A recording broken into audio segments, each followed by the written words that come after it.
ملت ما بهترین آرزو و امید خود را قبل از همه با نوروز یعنی سال نوی عنعنوی اجدادی خویش پیوند می‌دهد. نوروز پیک شادی و سرور، شکوفایی و زیبایی، آغاز کشت و کاری بهاری، پیام احیای طبیعت میباشد و گردش در روح و جان آدمان پدید می‌آورد. نوروز بیا به خاک پاک وطنم، گلریز نما زمین و باغ و چمنم. اندر ره عاشقان فرخنده عشق، من عاشق نوبهار و سرو و سمنم. لاله ها دریاله ها مشعل شدند، میسه ها دریانه ها معطل شدند.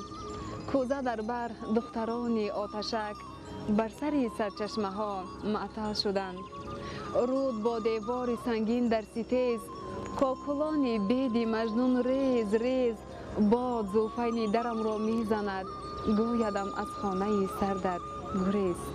نوروز ناز آمد، گل ناز میکند باز، با ناز صورتش را پرداز میکند باز. با شرم دخترانه، با لحن دلبرانه، آهنگ عاشقانه آغاز میکند باز. شیواترین ترانه، شیرین ترین فسانه، از شیره زبانش آواز میکند باز. با شوق راز گفتن، با شیوه شکفتن، چشمان عاشقان را او باز میکند باز. در تن لباس اطلس، چون دختران نورس، با بال آرزوها پرواز میکند باز. ای مطربان نوازید، ای عاشقان بسازید، گل ناز میکند باز، اعجاز میکند باز.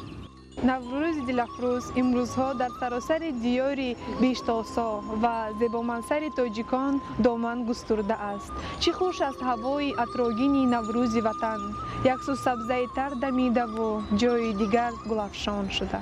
از مهر پر شد سینه ها، نقش نماند بر کینه ها. شد به غبار آینه ها، نوروز پرفیض آمده است.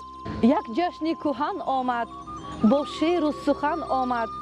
نوروز وطن آمد، نوروز مبارک باد.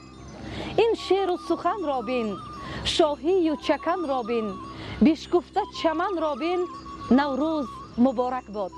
نوبهار است و گل خار غزل میخواند، شرر و شرشره و نار غزل میخواند.